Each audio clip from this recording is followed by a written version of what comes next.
முதலில் தலைப்புச் செய்திகள். ஜனாதிபதி தேர்தல் 3வது நாளாகவும் நடந்தது தபால் மூல வாக்களிப்பு. இலங்கையின் சிறந்த நாமத்திற்கான விருதை வென்றது எக்ஸ்பிரஸ் நியூஸ் பேப்பர்ஸ் நிறுவனம். தமிழ் மக்களிடம் 13 தருகிறேன் என வியாபாரம் பேச மாட்டேன் என்கிறார் அனுரகுமார.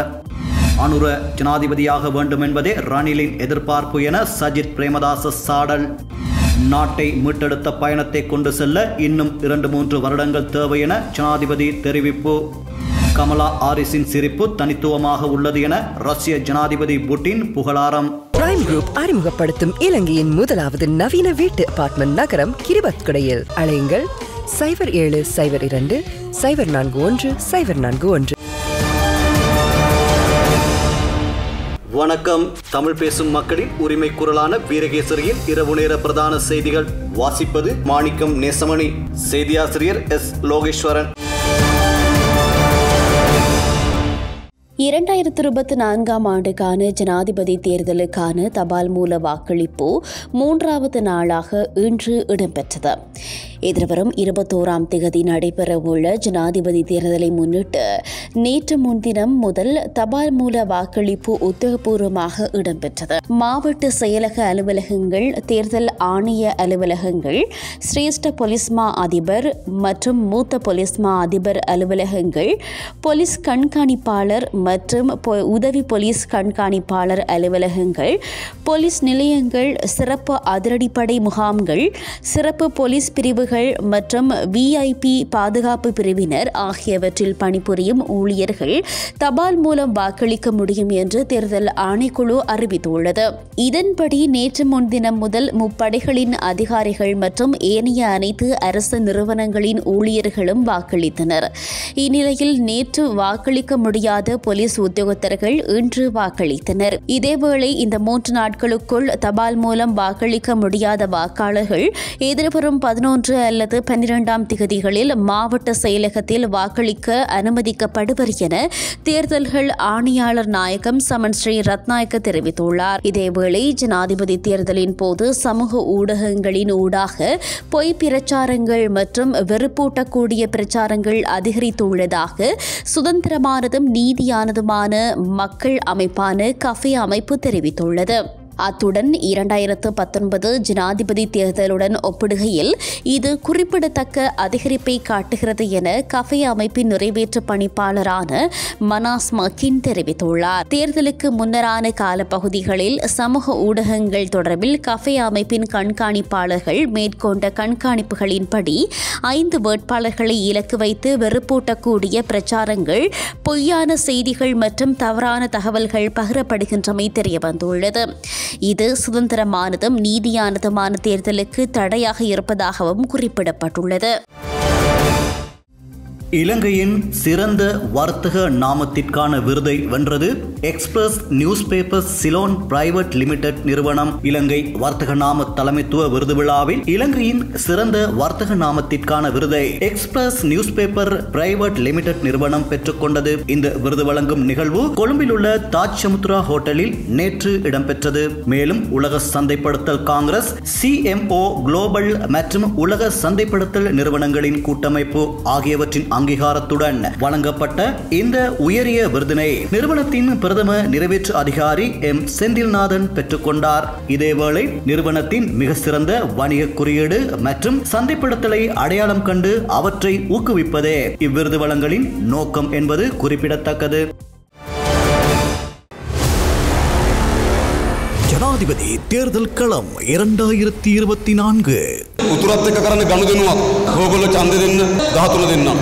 தமிழ் மக்களிடம் 13 தருகிறேன் என்ற வியாபாரத்தை பேச மாட்டேன் என தெரிவித்த தேசிய மக்கள் சக்தியின் ஜனாதிபதி வேட்பாளர் அனுரகுமார திசாநாயக்க ஒட்டுமொத்த இலங்கை மக்கள் விரும்பும் மாற்றத்தை உருவாக்குவதோடு புதிய அரசியலமைப்பை ஏற்படுத்துவேன் எனவும் தெரிவித்துள்ளார்.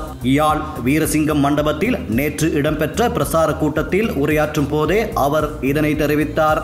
ඔබ කියන්න බෑ නේද මම ඔබත් එක්ක ගනුදෙනුවට ආව නම් ඔබ කියනවා නෑ 13 මදි +2 මම ඒ ගනුදෙනුවට නෙවෙයි ආවේ. தமிழ் மக்களிடம் 13 வைத்து வியாபாரம் செய்வதற்கு நான் வரவில்லை. அந்த வியாபாரத்தை செய்யும் நோக்கம் எனக்கு இல்லை. தென்னிலங்கை அரசியல்வாதிகள் ஒவ்வொரு ஜனாதிபதி தேர்தலிலும் தமிழ் மக்களுக்கு 13 காட்டி வாக்குகளை பெறும் முயற்சிகள் தொடர்ச்சியாக இடம்பெற்று வருகிறது.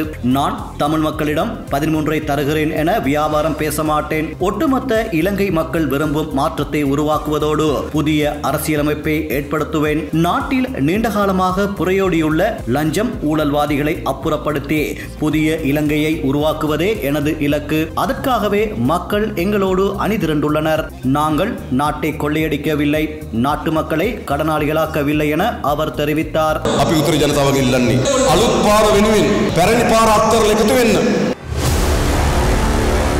ஜனாதிபதி தேர்தல் களம் 2024. ஜனாதிபதி தேர்தல் களம் 2024. அனுரகுமார திசாநாயக்க ஜனாதிபதியாக வேண்டும் என்பதே ரணில் விக்ரமசிங்கவின் எதிர்பார்ப்பு என்பது அவர் தேர்தல் பிரச்சார கூட்டம் ஒன்றில் ஆற்றிய உரையின் மூலம் வெளிப்படுத்தப்பட்டுள்ளது. உண்மையான ஐக்கிய தேசிய கட்சியினர் என்னிடமே உள்ளனர், எனவே அவர்கள் தனக்கே வாக்களிக்க வேண்டும் என்று எதிர்க்கட்சித் தலைவர் சஜித் பிரேமதாச தெரிவித்துள்ளார். மினுவாங்குடையில் நேற்று இடம்பெற்ற தேர்தல் பிரச்சார கூட்டத்தில் கலந்து கொண்டு உரையாற்றிய போதே அவர் இதனை தெரிவித்தார். රනිල් වික්‍රමසිංහ ජනාධිපතිවරයා කිව්වා එයාගේ අදහස අනුරකුමාර දිසානායක ජනාධිපති වීම කියන එක. එතකොට කොළ අලි පැටව් රතු අලි පැටව් අද දෙගොල්ලෝ එකට ඉන්නේ. එතනින් එක දෙයක් තේරෙනවා රනිල් වික්‍රමසිංහ ජනාධිපතිවරයාට දිනන්නට කිසිම අවස්ථාවක් නැහැ. මම ඉල්ලීමක් කරනවා මේ රටේ එක්සත් ජාතික පාක්ෂිකයින්ගෙන් කරුණා කරලා ඔබගේ ඡන්දය නාස්ති කරන්න එපා. මේ රට ගොඩ නගන්නට ඒ වරම සමගි ජන බලවේගයට සමගි ජන සන්ධානයට රණසිංහ ප්‍රේමදාසගේ පුතා ප්‍රමුඛ අපේ කණ්ඩායමට ලබා දෙන්නේ කියලා මම ඉල්ලීමක් කරනවා. பச்சை யானைகளும் சிவப்பு யானைகளும் இன்று ஒன்றிணைந்துள்ளன. அதனை ஜனாதிபதி ரணில் தனது பேச்சில் வெளிப்படுத்தியுள்ளார். ரணிலுக்கு வெற்றி பெறுவதற்கு எந்த ஒரு வாய்ப்பும் இல்லை.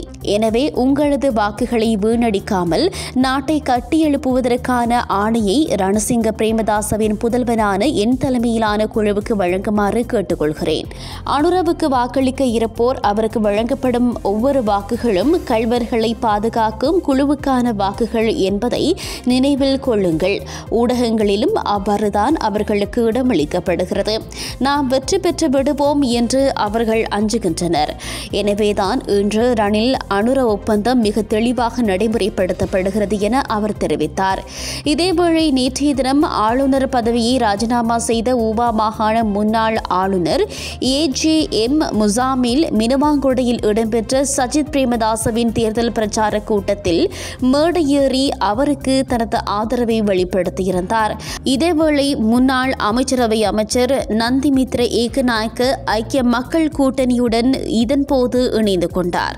இதில் முன்னாள் மாகாண சபை உறுப்பினரும் ஸ்ரீலங்கா சுதந்திர கட்சியின் ரத்தோட்டை தேர்தல் தொகுதி அமைப்பாளரும் மாத்தளை ஸ்ரீலங்கா சுதந்திர கட்சியின் இளைஞர் அமைப்பின் தலைவருமான சிந்தன ஏகநாயக்க நவலங்கா சுதந்திர கூட்டணியின் லக்கல தேர்தல் தொகுதி அமைப்பாளர் மைத்ரி டோசன் ஆகியோரும் சஜித் பிரேமதாசவுடன் இணைந்து கொண்டமை குறிப்பிடத்தக்கது. ஜனாதிபதி தேர்தல் களம் 2024. ஜனாதிபதி தேர்தல் களம் 2024. අවුරුදු දෙකකින් මේ රට ගෙනල්ලා අර වැටුනේ තැන ඉඳන් ගොඩගත්. ඒ ගමන අවසන් කළා නැහැ. තව අවුරුදු 3-4ක් ඕනේ වැඩ කටයුත්ත කරන්න. நாட்டை மீட்டெடுத்த பயணத்தை வெற்றிகரமாக கொண்டு செல்ல இன்னும் 2-3 வருடங்கள் தேவை என சுயேட்சை ஜனாதிபதி வேட்பாளர் ரணில் விக்ரமசிங்க தெரிவித்துள்ளார். மதுகம தனியார் பேருந்து நிலையத்தில் நேற்று நடைபெற்ற இயலும் ஸ்ரீலங்கா பேரணியில் கலந்து கொண்டு உரையாற்றும் போதே அவர் இதனை தெரிவித்தார். අවුරුදු දෙකකට ඉස්සෙල්ලා ඇහුවනම් මැතිවරණයක් තියන්න පුළුවන්ද කියලා පිළිතුර වෙන්නේ කරන්න බැහැ කියලා. 2 வருடங்களுக்கு முன்பு தேர்தலை நடத்தும் நிலை இருக்கவில்லை. பொருளாதாரத்தை நிலைப்படுத்தக்கூடியதாகவும் இருக்கவில்லை. ஆனால் நாங்கள் அதனை செய்து காட்டினோம் என்று நாட்டில் ஏற்பட்டிருக்கும் நிலையான தன்மையை பாதுகாக்கவே தேர்தலை நடத்தி மக்கள் ஆணையை கோருகின்றோம். நான் ஏற்றுக்கொண்ட போது நாட்டின் மொத்த தேசிய உற்பத்தி சரிவடைந்திருந்தது. மறுமுனையில் ரூபாயின் பெறுமதி கடுமையாக சரிந்தது. பணவீக்கம் தலையெடுத்தது. வாழ்வாதாரம் கேள்விக்குறியானது. உரம் இருக்கவில்லை. எதிர்பார்ப்புகள் அற்றுப்போன தருணத்திலேயே அந்த பிரச்சனைகளுக்கு தீர்வு வழங்க என்னால் முடிந்தது. உற்பத்தி, தொழில், சுற்றுலா, வைத்திய, அரசு துறைகள் என அனைத்தும் இன்று சுமூகமாக செயற்படுகின்றன. நான் தனியொரு எம்பியாகவே நாட்டை ஏற்றேன். மக்களின் எதிர்காலத்தை பாதுகாக்க இன்னும் சில ஆண்டுகள் வேண்டும். எனது எதிர்காலத்துக்கு தேவையான அனைத்தும் கிடைத்துவிட்டது. ஜனாதிபதி பதவியும் பார்த்து விட்டேன். அதனால் இனி உங்கள் எதிர்காலத்தை தீர்மானியுங்கள். நாம் தொடர்ந்தும் இறக்குமதி பொருளாதாரத்தின் மீது தங்கியிருக்க முடியாது. ஏற்றுமதி பொருளாதாரத்தை நோக்கி நகர வேண்டிய கட்டாயம் ஏற்பட்டுள்ளது. அதனை செய்யாவிட்டால் நாம் மீண்டும் நெருக்கடிக்குள் விழுவோம். நாம் முன்னோக்கி செல்ல பொருளாதார மாற்றம் ஒன்று அவசியம் என அவர் தெரிவித்தார். අපි බංකොලොත් භාවයෙන් පිට කරනවා විතරක් නෙමෙයි ආර්ථිකය ස්ථාවරය කරන අපිට හැමදාම ආනයන ආර්ථිකයක් වෙන්න බෑ. අපි අපනයනයට වඩා අපි ආනයනය කරනවා. ஜனாதிபதி தேர்தல் களம் 2024. குற்றம் நடந்தது என்ன?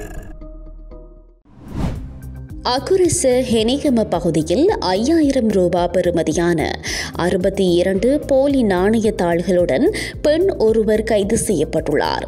44 வயதான பெண் ஒருவரே இவ்வாறு போலீசாரினால் கைது செய்யப்பட்டுள்ளார். நேற்று இரவு இக்கைது நடவடிக்கை இடம்பெற்றுள்ளது.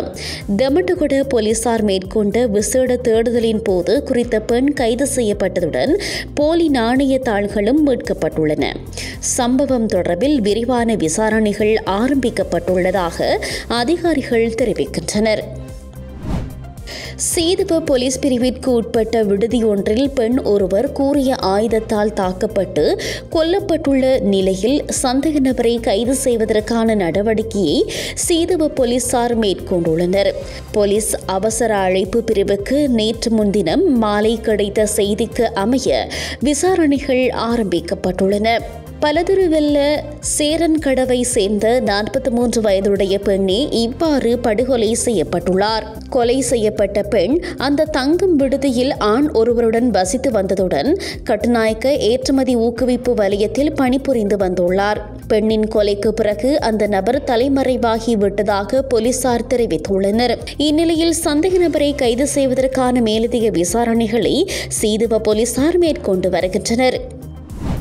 பிரபல போதைப்பொருள் கடத்தல்காரரான வனாத்தே தினக்க என்பவரின் உதவியாளர் ஒருவர் போலீஸ் விசேட அதிரடிப்படையினரால் நேற்று கைது செய்யப்பட்டுள்ளார். போலீஸ் விசேட அதிரடிப்படையினருக்கு கிடைத்த தகவலின் பேரில் மேற்கொள்ளப்பட்ட சுற்றிவளைப்பில் சந்தேக நபர் கிராண்ட் பாஸ் போலீஸ் பிரிவிற்கு உட்பட்ட மாவத்தை பகுதியில் வைத்து கைது செய்யப்பட்டுள்ளார். கொழும்பு கிராண்ட் பாஸ் பிரதேசத்தை சேர்ந்த 35 வயதுடைய நபர் ஒருவரே இவ்வாறு கைது செய்யப்பட்டுள்ளார். சந்தேக நபரிடமிருந்து 10 கிராம் 550 மில்லிகிராம் ஐஸ் போதைப்பொருள் கைப்பற்றப்பட்டுள்ளது. கைது செய்யப்பட்ட சந்தேக நபர் பிரபல போதைப்பொருள் கடத்தல்காரரான வனாத்தே தினக்க என்பவரின் முக்கிய உதவியாளர் ஒருவர் என போலீஸ் விசாரணையில் தெரிய வந்துள்ளது. இதனையடுத்து மேலதிக விசாரணைகளை கிராண்ட் பாஸ் போலீசார் மேற்கொண்டு வருகின்றனர்.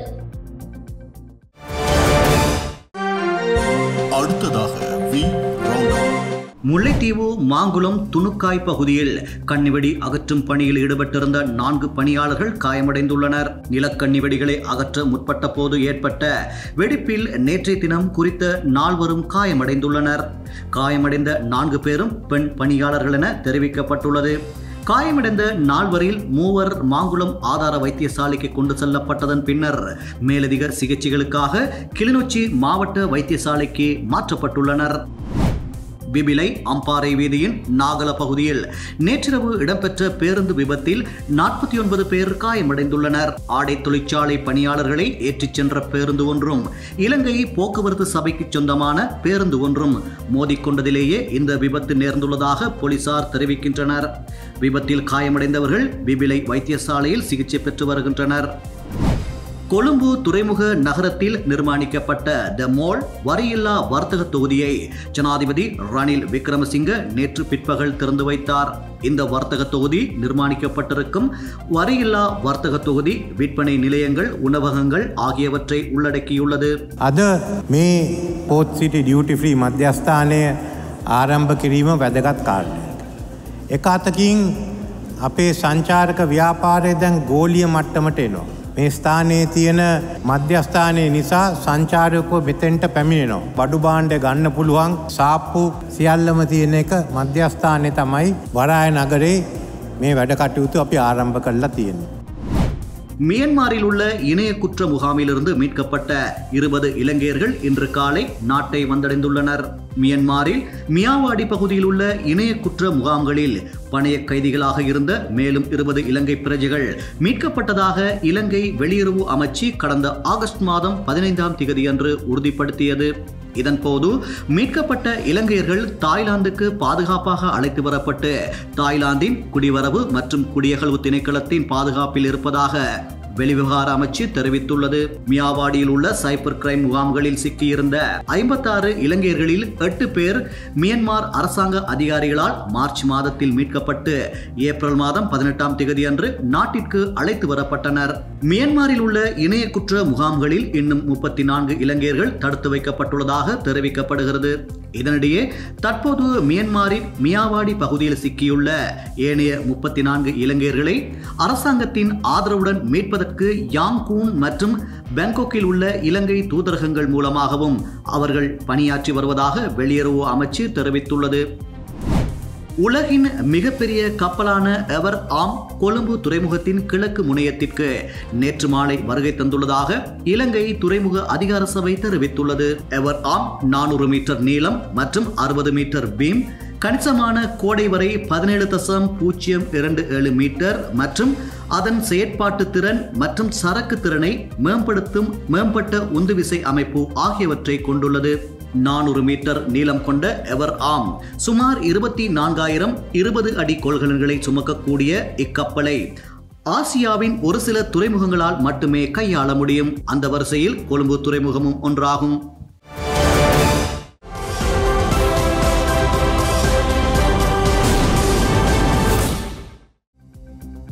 மேல் சப்ரகமுவ மற்றும் வடமேல் மாகாணங்களிலும் காலி, மாத்தறை, கண்டி மற்றும் நுவரெலியா ஆகிய மாவட்டங்களிலும் பல தடவைகள் மழை பெய்யும் என எதிர்பார்க்கப்படுகிறது. ஊவா மாகாணத்திலும் மட்டக்களப்பு மற்றும் அம்பாறை மாவட்டங்களிலும் சில இடங்களில் மாலையில் அல்லது இரவில் மழையோ அல்லது இடியுடன் கூடிய மழையோ பெய்யக்கூடிய சாத்தியம் காணப்படுகிறது. மத்திய மலைநாட்டின் மேற்கு சரிவு பகுதிகளிலும் வடக்கு, வடமத்திய மற்றும் வடமேல் மாகாணங்களிலும் ஹம்பாந்தோட்டை மற்றும் திருகோணமலை ஆகிய மாவட்டங்களிலும் அவ்வப்போது மணித்தியாலத்திற்கு 35 முதல் 45 கிலோமீட்டர் வரையான வேகத்தில் பலத்த காற்றும் வீசக்கூடிய சாத்தியம் காணப்படுகிறது. இடியுடன் கூடிய மழை பெய்யும் வேளைகளில் அப்பிரதேசங்களில் தற்காலிகமாக பலத்த காற்றும் வீசக்கூடும். மின்னல் தாக்கங்களினால் ஏற்படக்கூடிய பாதிப்புகளை குறைத்துக் கொள்ள தேவையான முன்னெச்சரிக்கை நடவடிக்கைகளை எடுத்துக் கொள்ளுமாறு பொதுமக்கள் அறிவுறுத்தப்படுகிறார்கள். ஜனாதிபதி வேட்பாளர்களிடம் கேளுங்கள். ஜனாதிபதி தேர்தல் விரைவில் நடைபெற உள்ளது. வேட்பாளர்கள் தெளிவுபடுத்த வேண்டிய பல விடயங்கள் உள்ளன. தமிழ் பேசும் சமூகங்களுக்கு கரிசனைக்குரிய பல விடயங்கள் உள்ளன. அவை குறித்து உங்களிடம் பல்வேறு கேள்விகள் இருக்கலாம். அவற்றை எங்களுக்கு தெரியப்படுத்துமாறு கேட்டுக்கொள்கிறோம். பெறப்பட்ட அனைத்து கேள்விகளையும் தொகுத்து அவற்றை முறையாக வேட்பாளர்களிடம் முன்வைப்போம். அவர்கள் அளிக்கும் பதில்களை நாம் உங்களுக்கு தெரியப்படுத்துவோம். உங்கள் கேள்விகளை 50 சொற்களுக்குள் மட்டுப்படுத்தி Ask Candidates 2024@veerakesi.lk எனும் மின்னஞ்சல் முகவரிக்கோ அல்லது 07760297677 எனும் வாட்ஸ்அப் இலக்கத்திற்கோ அனுப்ப முடியும். அல்லது கடிதம் மூலமாக ஜனாதிபதி வேட்பாளர்களிடம் கேளுங்கள் எனும் தலைப்பிட்டு பிரதம ஆசிரியர் வீரகேசரி, தபால் பெட்டி இலக்கம் 160 கொழும்பு என்ற முகவரிக்கு அனுப்பவும். உங்கள் கேள்விகள் மற்றும் பிரச்சனைகளை எதிர்வரும் 31ஆம் தேதிக்கு முன்னர் எங்களுக்கு அனுப்பி வையுங்கள்.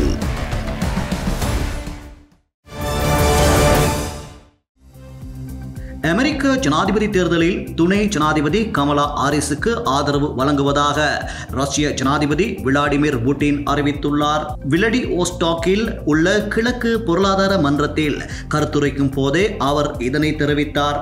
அமெரிக்க ஜனாதிபதி தேர்தல் எதிர்வரும் நவம்பர் மாதம் நடைபெறவுள்ள நிலையில் பிரதான வேட்பாளராக குடியரசுக் கட்சியின் சார்பில் முன்னாள் அமெரிக்க ஜனாதிபதி டொனால்ட் ட்ரம்பும் ஜனநாயக கட்சியின் சார்பில் தற்போதைய துணை ஜனாதிபதி கமலா ஹாரிஸும் போட்டியிடுகின்றனர். இந்நிலையில் கமலா ஹாரிஸுக்கான ஆதரவு தொடர்ந்தும் வலுப்பெற்று வருகிறது.